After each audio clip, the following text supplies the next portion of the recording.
Hello everyone, welcome to exam plus academy. आज की इस वीडियो में हम डिस्कस करेंगे मार्च मंथ का हमारा बैंकिंग एंड फाइनेंशियल अवेयरनेस का पार्ट 2। आज हम इसका पार्ट 2 डिस्कस करेंगे। इसका पार्ट 1 ऑलरेडी आ चुका है जो आप हमारे चैनल पर जाके देख सकते हैं, और जल्दी मैं इसका पार्ट 3 भी आपके लिए लेके आऊंगी।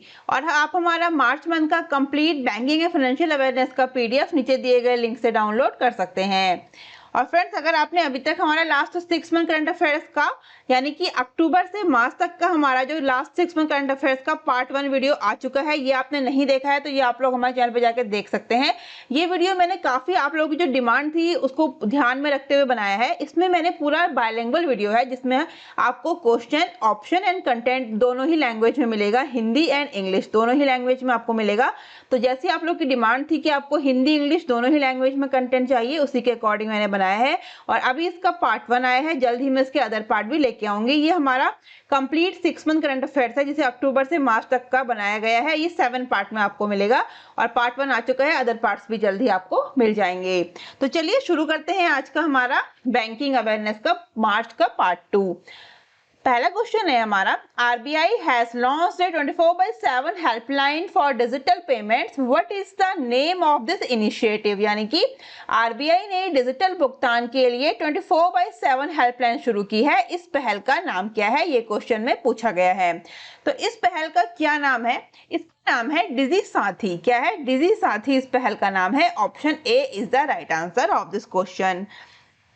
RBI has launched 2 initiatives related to digital payments. One is UPI 123 Pay, which provides a UPI payment facility on features phone, and the second is Digi Sathi, which is a 24/7 helpline for digital payments. यानी कि RBI ने digital भुगतान से संबंधित 2 पहल शुरू की हैं। एक है UPI 123 Pay जो फीचर फोन पर UPI भुगतान सुविधा प्रदान करता है, और दूसरा है डिजी साथी जो डिजिटल भुगतान के लिए 24/7 हेल्पलाइन है।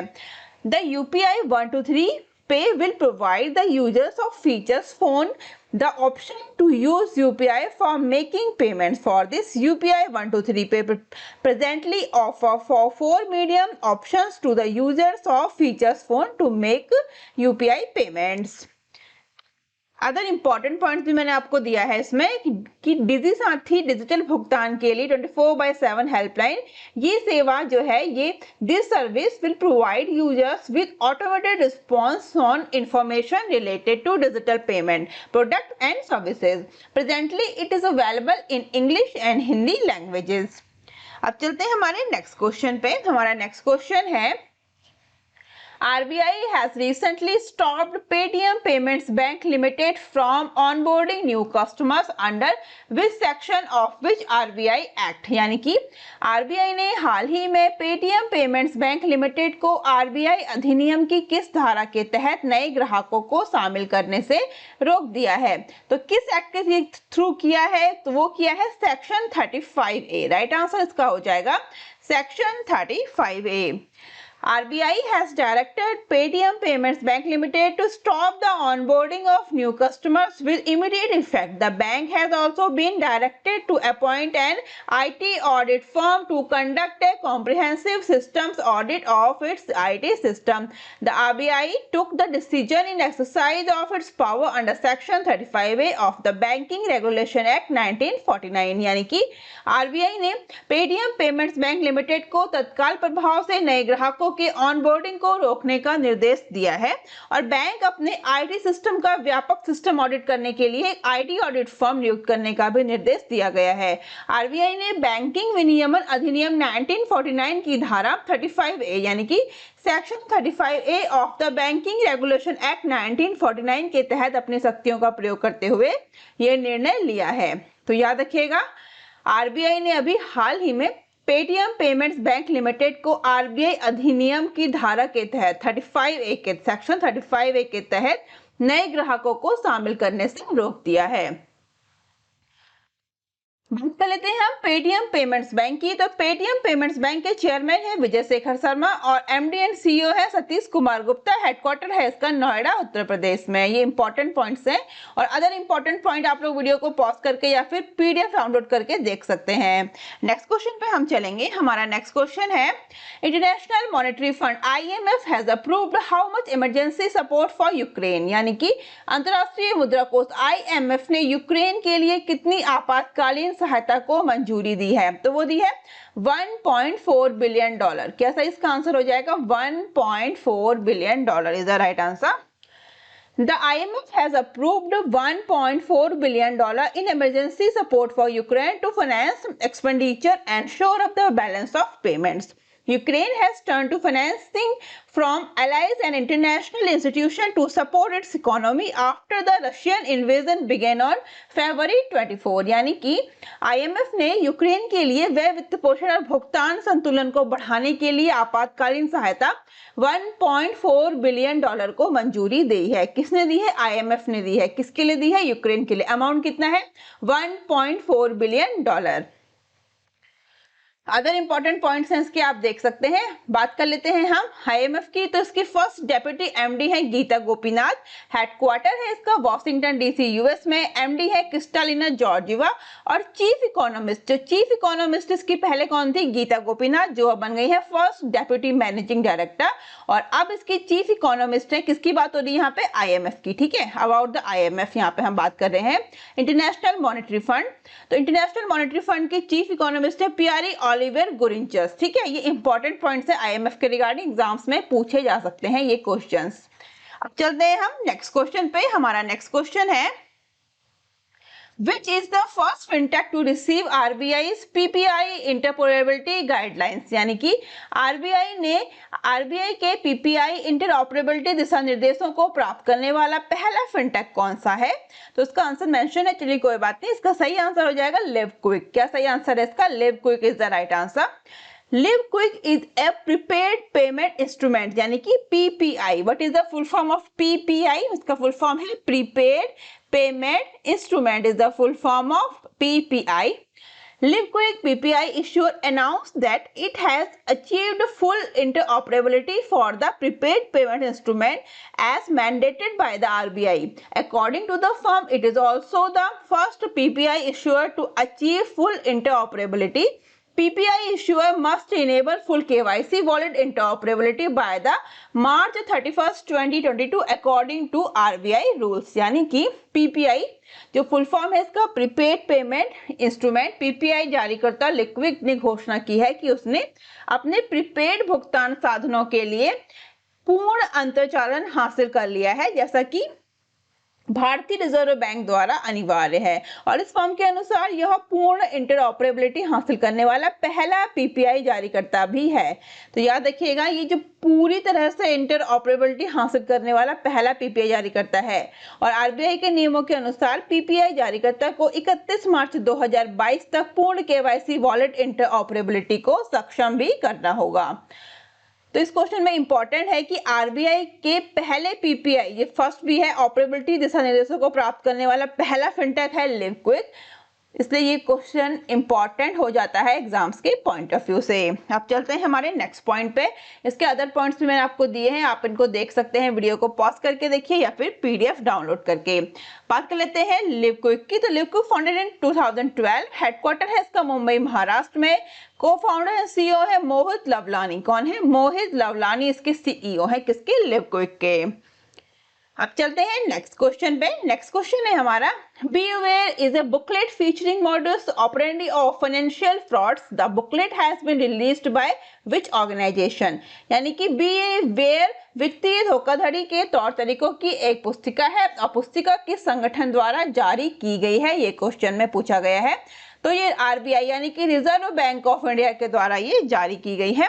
RBI has launched a booklet named Be Aware which features common modes operandi used by fraudsters and precautions to be taken while carrying out various financial transactions। यानी कि RBI ने Be Aware नाम की एक पुस्तिका launch की है जिसमें धोखेबाजों द्वारा इस्तेमाल किए जाने वाले सामान्य तौर तरीकों और विभिन्न वित्तीय लेन देन करते समय बरती जाने वाली सावधानियों को शामिल किया गया है। इस क्वेश्चन के रिगार्डिंग भी मैंने आपको अदर इंपॉर्टेंट पॉइंट्स दिए हैं कंटेंट में, आप इसको लाइन बाय लाइन जरूर पढ़िए, चाहे आप वीडियो को पॉज करके पढ़िए या फिर पीडीएफ डाउनलोड करके पढ़िए। कंटेंट से काफी ज्यादा क्वेश्चन पूछे जाते हैं और पूछे गए हैं प्रीवियस एग्जाम्स में, इसलिए आप कंटेंट को लाइन बाय लाइन जरूर पढ़िए। कंटेंट आपको बायलिंगुअल यानी हिंदी इंग्लिश दोनों में ही अवेलेबल है। नेक्स्ट क्वेश्चन पे हम चलेंगे। नेक्स्ट क्वेश्चन है हमारा, which bank has partnered with software company ToneTag for voice से यूपीआई पेमेंट सर्विसेज, यानी कि किस बैंक ने वॉइस से यूपीआई भुगतान सेवा के लिए सॉफ्टवेयर कंपनी टोनटैक के साथ भागीदारी की है? तो वो की है एनएसडीएल पेमेंट्स बैंक ने। किसने की है? एनएसडीएल पेमेंट्स बैंक ने। तो ToneTag has partnered with NSDL payments bank and NPCI to launch its voice से UPI payment service for features phone users. This comes after the RBI has launched the UPI 123 pay facility that enables UPI payments for feature phone users. यानी कि टोनटैक ने feature phone उपयोगकर्ता के लिए अपनी voice से UPI भुगतान सेवा शुरू करने के लिए एनएसडीएल पेमेंट्स बैंक और एनपीसीआई के साथ साझेदारी की है। ये भारतीय रिजर्व बैंक द्वारा यूपीआई 123 पे सुविधा शुरू करने के बाद आया है, जो फीचर फोन उपयोगकर्ता के लिए यूपीआई भुगतान को सक्षम भी बनाता है। और इस क्वेश्चन के रिगार्डिंग भी आपको पॉइंट्स दिए गए हैं, ये भी आप देख सकते हैं। नेक्स्ट क्वेश्चन पे हम चलेंगे।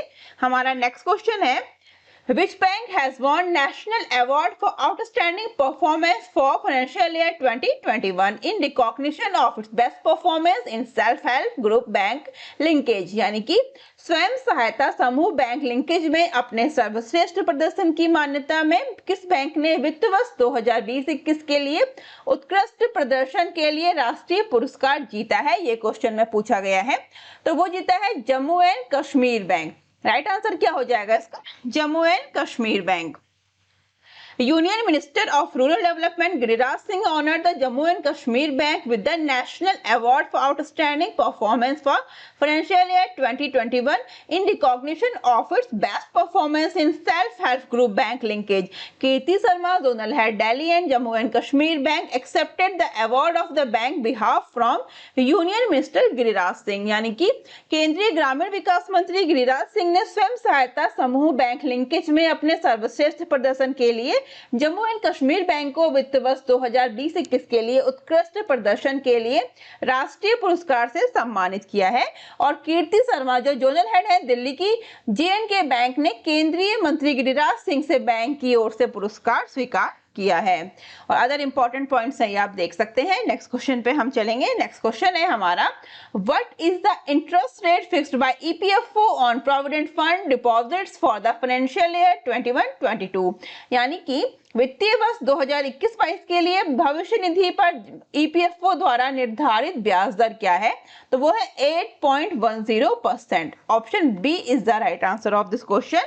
The retirement fund body EPFO employee provident fund organization has slashed the interest rate on provident fund deposits to 8.10% for 2021-22.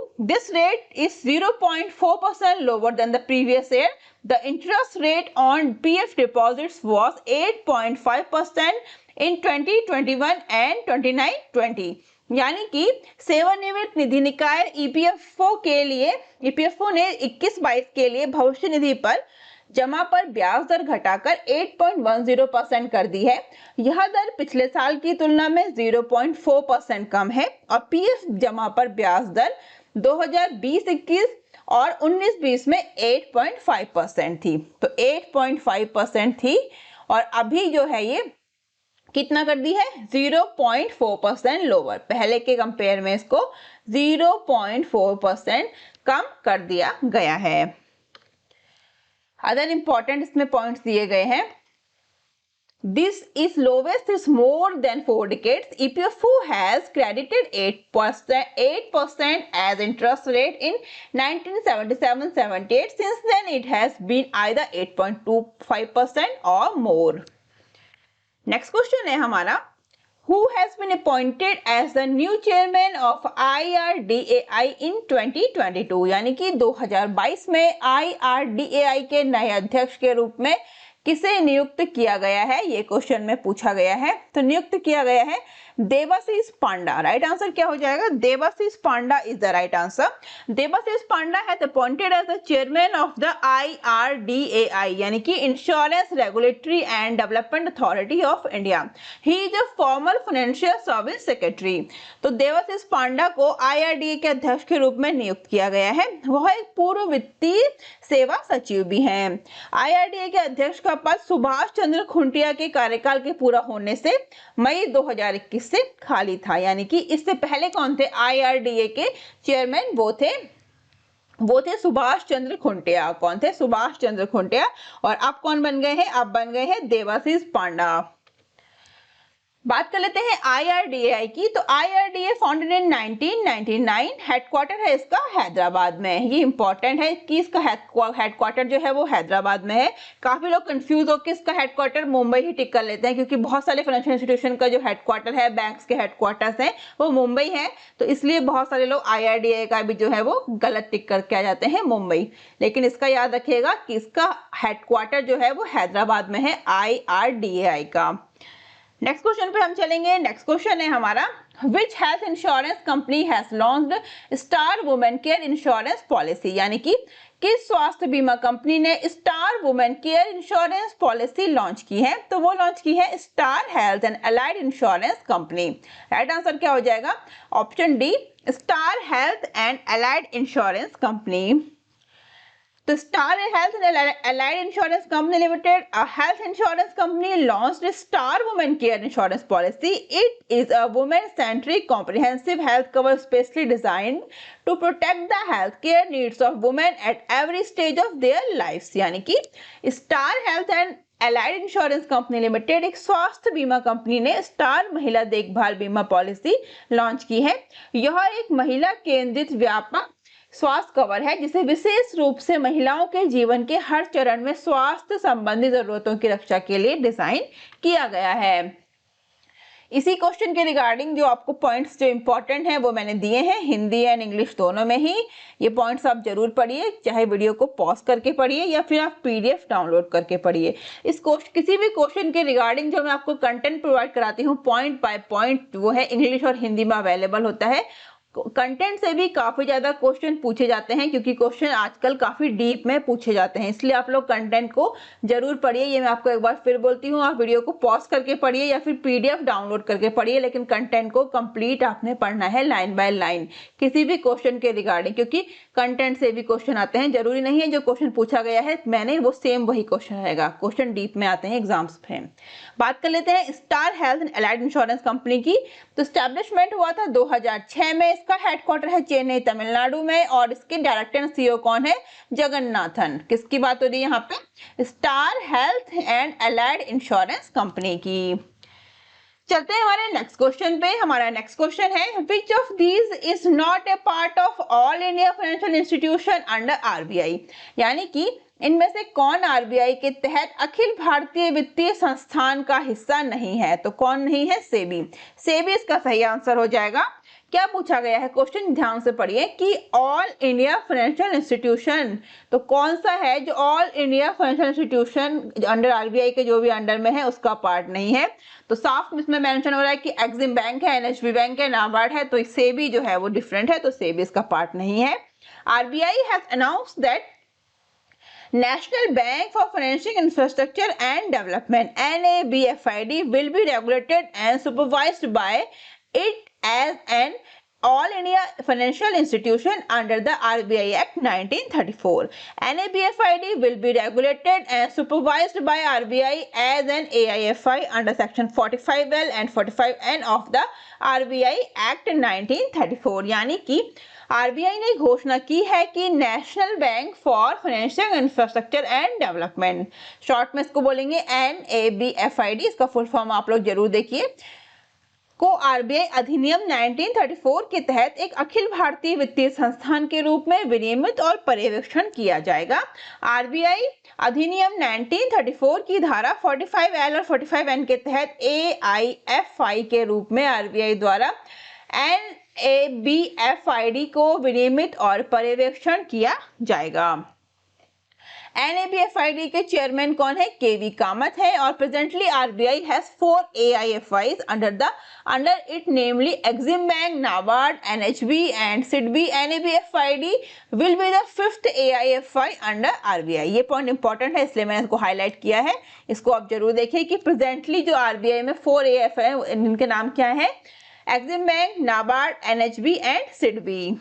Next question पे हम चलेंगे। नेक्स्ट क्वेश्चन है हमारा, The initiative name House Works is Work has been launched by which bank? यानी कि House Work is Work नामक पहल किस बैंक के द्वारा शुरू की गई है? तो ये पहल शुरू की गई है एक्सिस बैंक के द्वारा। राइट आंसर हो जाएगा एक्सिस बैंक।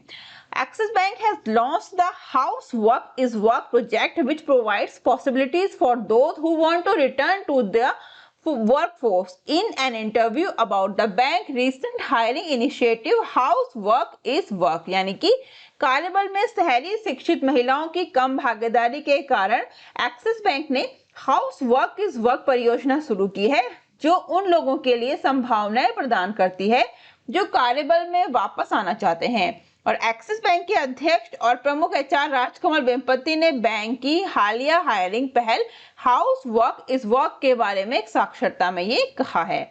तो ये किसने लॉन्च किया है? हाउस वर्क इज वर्क ये लॉन्च किया है एक्सिस बैंक ने। किन लोगों के लिए लॉन्च किया है ये भी मैंने आपको बताया है कि कार्यबल जो शहरी शिक्षित महिलाएं हैं जिनकी कम भागीदारी के कारण एक्सिस बैंक ने हाउस वर्क इज वर्क परियोजना शुरू की है, जो उन लोगों के लिए संभावनाएं प्रदान करती है जो अपने काम में वापस आना चाहते हैं।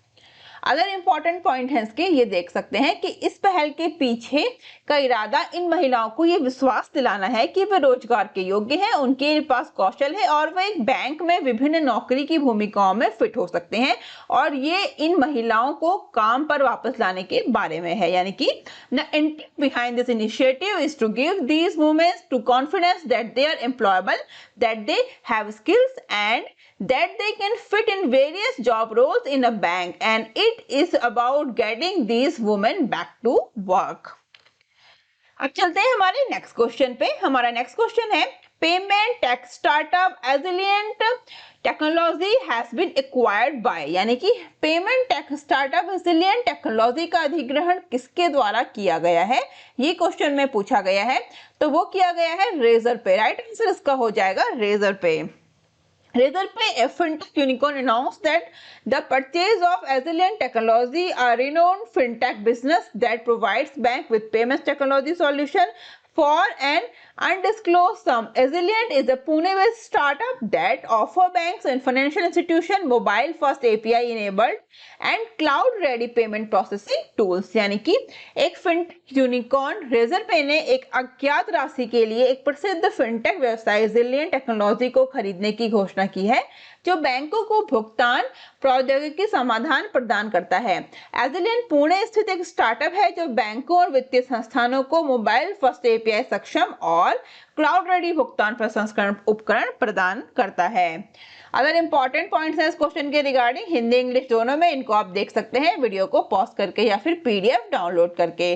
बात कर लेते हैं रेजरपे की। तो फाउंडेड इन 2003 और उसके CEO कौन है? हर्षल माथुर। किसके? रेजरपे के। नेक्स्ट क्वेश्चन पे हम चलेंगे। नेक्स्ट क्वेश्चन है हमारा, Which mutual fund has launched a women-led financial empowerment initiative Lakshmi for Lakshmi? यानी कि किस म्यूचुअल फंड ने महिलाओं के नेतृत्व वाली वित्तीय सशक्तिकरण पहल लक्ष्मी फॉर लक्ष्मी शुरू की है? तो किसने शुरू की है? HDFC म्यूचुअल फंड ने। राइट आंसर क्या हो जाएगा? Option C, HDFC mutual fund is the right answer. HDFC Mutual Fund has launched a women-led financial empowerment initiative Lakshmi for Lakshmi, which will connect women investor to a woman financial expert near them through a unique missed call service. यानी कि HDFC Mutual Fund ने महिलाओं के नेतृत्व वाली वित्तीय सशक्तिकरण पहल जिसका नाम है लक्ष्मी फॉर लक्ष्मी शुरू की है, जो एक अनूठी मिस्ड कॉल सेवा के माध्यम से महिला इन्वेस्टर्स को उनके पास एक महिला वित्तीय विशेषज्ञ से जोड़ेगी। क्या है इस पहल का नाम? लक्ष्मी फॉर लक्ष्मी, जो लॉन्च की है HDFC म्यूचुअल फंड ने।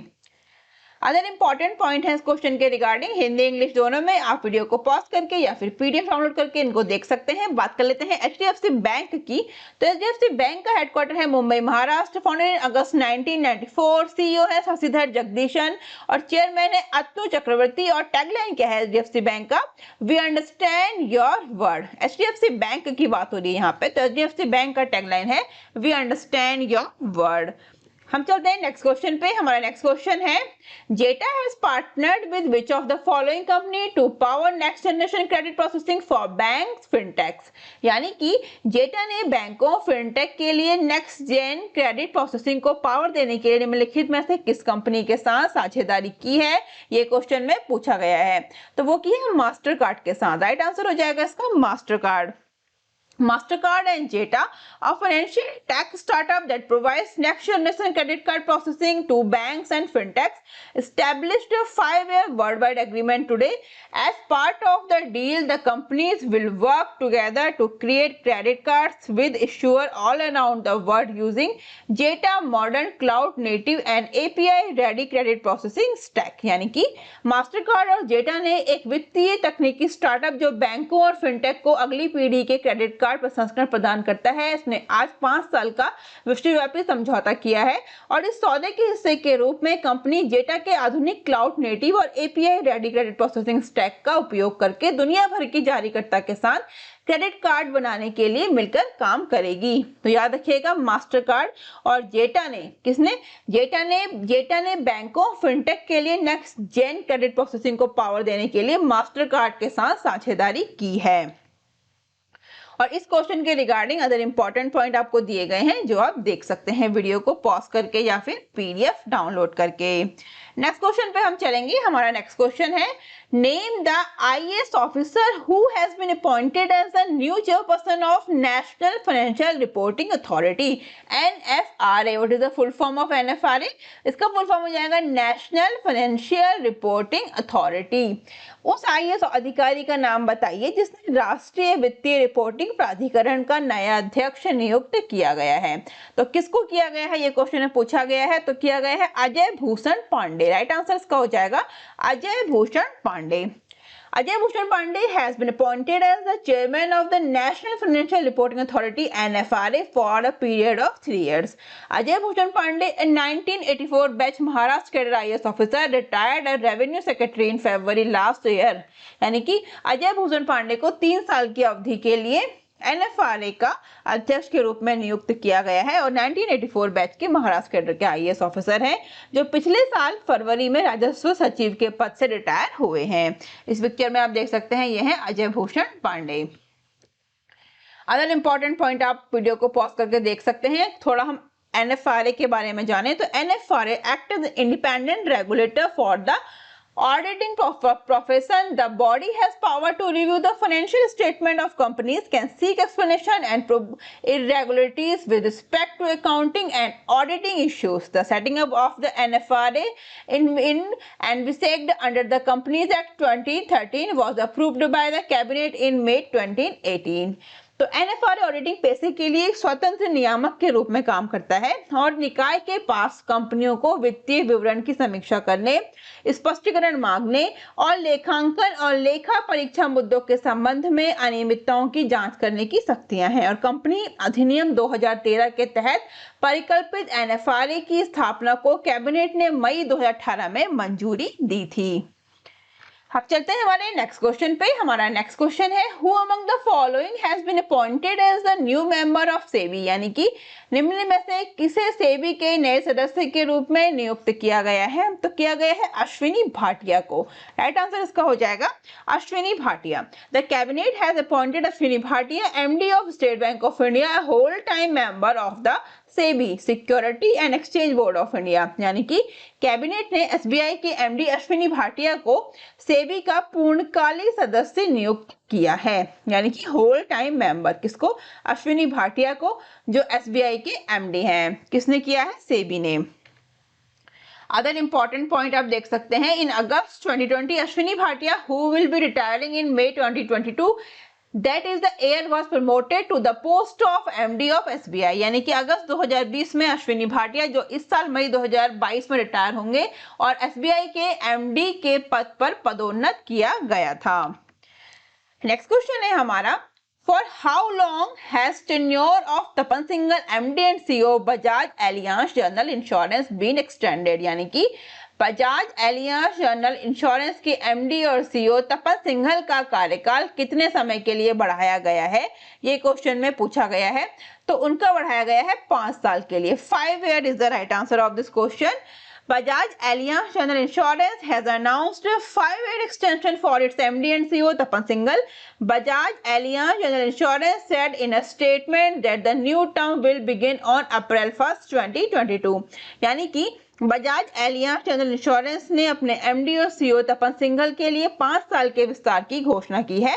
और बजाज एलियांज जनरल इंश्योरेंस ने एक बयान में कहा है कि नया कार्यकाल 1 अप्रैल 2022 से शुरू होगा। ये पिक्चर में आप देख सकते हैं, ये है तपन सिंघल। अदर इंपॉर्टेंट पॉइंट भी आपको दिए गए हैं जो आप देख सकते हैं। बात कर लेते हैं हम बजाज एलियांज जनरल इंश्योरेंस की। तो founded in 2001, headquarter Pune Maharashtra, और इसके एमडी सीईओ कौन है? तपन सिंघल। किसकी बात हो रही है यहाँ पे? बजाज एलियांज जनरल इंश्योरेंस की। तो फ्रेंड्स, आज के इस वीडियो को हम यहीं पे समाप्त करते हैं। ये हमने मार्च मंथ का बैंकिंग एंड फाइनेंशियल अवेयरनेस का पार्ट 2 कवर किया है। इसका पार्ट 1 ऑलरेडी आ चुका है, जिससे आप लोग हमारे चैनल पर जाके बैंकिंग अवेयरनेस प्लेलिस्ट में देख सकते हैं। और जल्दी मैं इसका पार्ट 3 भी आपके लिए लेके आऊंगी। और इस वीडियो की कंप्लीट पीडीएफ फाइल, यानी कि हमारे मार्च मंथ के बैंकिंग एंड फाइनेंशियल अवेयरनेस की कंप्लीट पीडीएफ, इसमें आपको पार्ट 1, पार्ट 2 एंड पार्ट 3 मिलेगा विद कंटेंट बायलिंगुअल। उसकी पीडीएफ आप लोग नीचे दिए गए लिंक से डाउनलोड कर सकते हैं हमारे पार्ट 3 आने के बाद। और फ्रेंड्स, अगर आप लोगों को करंट अफेयर्स देखना है तो करंट अफेयर्स हमारे चैनल पर अवेलेबल है, जिसका पार्ट 1 आ चुका है। इसमें हमने last 6 month current affairs cover किया है, अक्टूबर से मार्च तक का, और ये 7 पार्ट में आएगा। इसका पार्ट 1 आ चुका है, जल्द ही मैं इसके अदर पार्ट भी आपको लेके आऊंगी। और हमारे करंट अफेयर्स में भी आपको बायलिंगुअल मिलेगा, पूरा कंटेंट, क्वेश्चन एंड ऑप्शंस दोनों ही लैंग्वेज में अवेलेबल है, हिंदी एंड इंग्लिश। और आप लोग हमसे डिफरेंट सोशल मीडिया प्लेटफॉर्म पर भी जुड़ सकते हैं, Instagram, Facebook, Telegram, Twitter, Gmail, WhatsApp का लिंक आपको नीचे डिस्क्रिप्शन बॉक्स में मिल जाएगा। तो फ्रेंड्स, आप लोग वीडियो को शेयर करना, चैनल को सब्सक्राइब करना बिल्कुल ना भूलें, जिससे हमको और अच्छा काम करने का मोटिवेशन मिलता रहे। तो आज के लिए बस इतना ही, जल्दी मिलते हैं हमारे नेक्स्ट वीडियो में। Thank you, thanks for watching.